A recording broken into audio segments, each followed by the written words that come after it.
Hi friends, welcome back to my channel vlogs by Preethi. அனிதாவோட story part 2 பார்த்துடலாமா? உங்களுக்கு ஒரு வேளை இந்த பார்ட் புரியலனா போயிட்டு ஃபஸ்ட்டு பார்ட்டை பார்த்துட்டு வாங்க. கண்டிப்பாக இந்த பார்ட்டை உங்களுக்கு புரியும். அனிதாவுக்கோ வயசு 24 ஆச்சு. அவங்க வீட்டில் அவளுக்கு வரன் பார்க்கவே ஆரம்பிச்சிட்டாங்க. அந்த டைமில் அவளுக்கு வந்த வரன் தான் ராகவ்.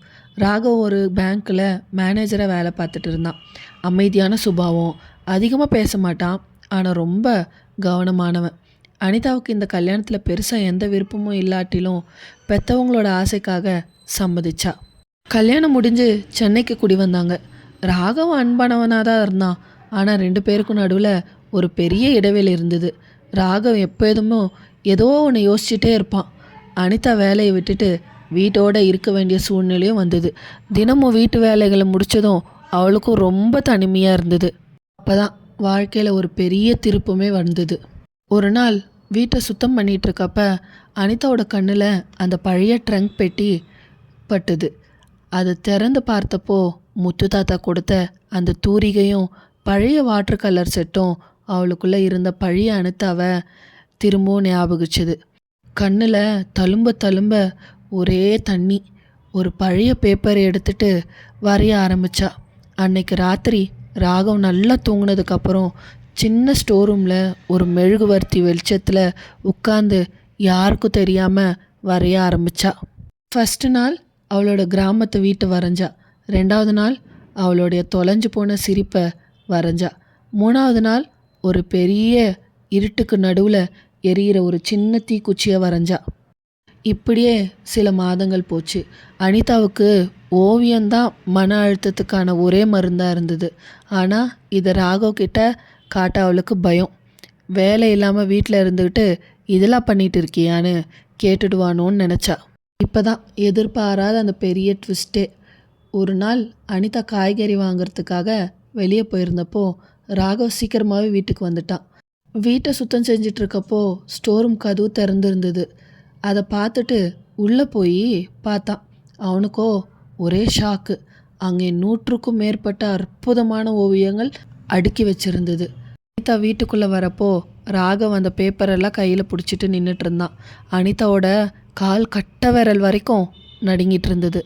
ராகவ் அது நான் சும்மா பொழுது போக்குறதுக்காக அப்படின்னு அவளுடைய வார்த்தையில் தடுமாற்றம் இருந்தது. ராகவ் சைலண்ட்டாக நின்றுட்டு அனிதாவையே பார்த்துட்டு இருந்தான். அப்புறம் தன்னோட ஆஃபீஸ் பேக்கை திறந்து அதிலிருந்து ஒரு பழைய தூசி படிஞ்ச ஒரு ஃப்ரேமை வெளியே எடுத்தான். அதை பார்த்த அனிதா உறைஞ்சி போயிட்டா. அது அவளோட 18 வயசில் கல்லூரியில் நடந்த ஒரு சிறிய பொருட்காட்சியில் அவள் வரைஞ்ச முதல் ஓவியம். ராகவ் மெல்ல பேச தொடங்கினான். அனிதா, 8 வருஷத்துக்கு முன்னாடி நான் வாழ்க்கையில் ரொம்ப நொந்து போயிருந்தேன். தற்கொலையே பண்ணிக்கலான்னு நினச்சேன். ஒரு சூழ்நிலையால் தான் அந்த பொருட்காட்சிக்கு வந்தேன். அங்கே இந்த ஓவியத்தை பார்த்தேன்.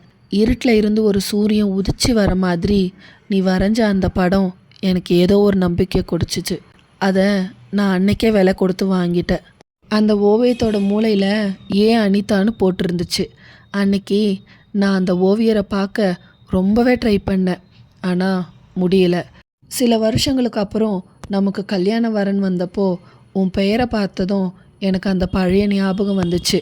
ஆனால் கல்யாணத்துக்கு அப்புறம் உன்கிட்ட ஒரு முறை கூட அந்த ஓவியத்தை பற்றியோ கலைகளை பற்றியோ எந்த பேச்சும் இல்லாததால் நீ ஓவியம் வரைகிறதையே நிறுத்திட்டியோன்னு நினச்சேன்.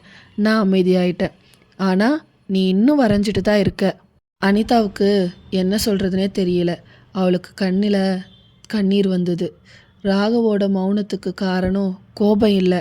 அவளே எப்போ தான் உண்மையான அடையாளத்தை வெளியே சொல்லுவான்னு அந்த எதிர்பார்ப்பு அவன்கிட்ட இருந்துகிட்டே இருந்தது. அன்னைக்கு தான் அதுவே அவளுக்கு புரிஞ்சுது.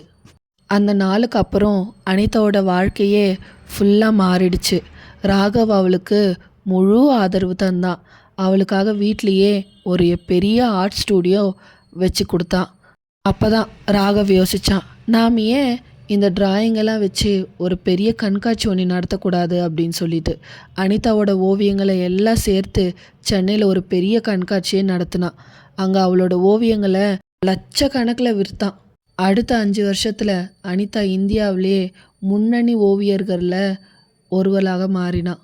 அவளோட ஓவியங்களை பாரிஸ், லண்டன் அப்படின்னு சொல்லிட்டு சர்வதேச அளவில் காட்சிப்படுத்தினான். Always life comes full circle இல்லையா? அவளுக்கு 40 வயசு ஆகும்போது அனிதா ஒரு பெரிய கோடீஸ்வர பெண்மணியாக தன் சொந்த கிராமத்துக்கு வந்தா. அவள் அங்கே பணத்தை மட்டும் கொண்டு வரலை, முத்து கலைக்கூடம் அப்படின்ற பேரில் சின்ன சின்ன பசங்களுக்கு இலவசமாக ஓவிய பயிற்சி மையத்தையும் தொடங்கினான். பயிற்சி மையத்தை திறந்து வச்சிட்ருக்கப்போ அங்கே பக்கத்தில் ஒரு பொண்ணு அவளுடைய வீட்டு சூழ்நிலை காரணத்தால் அவள் கையில் ஒரு கறிக்கட்டையோட சுவரில் வரைஞ்சிட்டு இருந்தா. அந்த 10 வயசு பொண்ணை அனிதா பார்த்தா. பொறுமையாக அந்த பொண்ணுக்கிட்ட போய் அவளோட கையை பிடிச்சி ஒரு புதிய வாட்டர் கலர் செட்டையும் தூரிகையும் பரிசாக கொடுத்தா. அன்னைக்கு முத்து தாத்தா அனிதா கிட்ட என்னென்னலாம் வார்த்தைகளை சொன்னாரோ அந்த வார்த்தைகளை எல்லாமே அந்த 10 வயசு பொண்ணுக்கிட்டேயும் சொன்னான். இந்த உலகத்தில் எல்லாருமே வாழுறாங்கம்மா, ஆனால் தங்களோட திறமையால் உலகத்தை பார்க்க வைக்கிறவங்க ஒரு சிலர் தான்.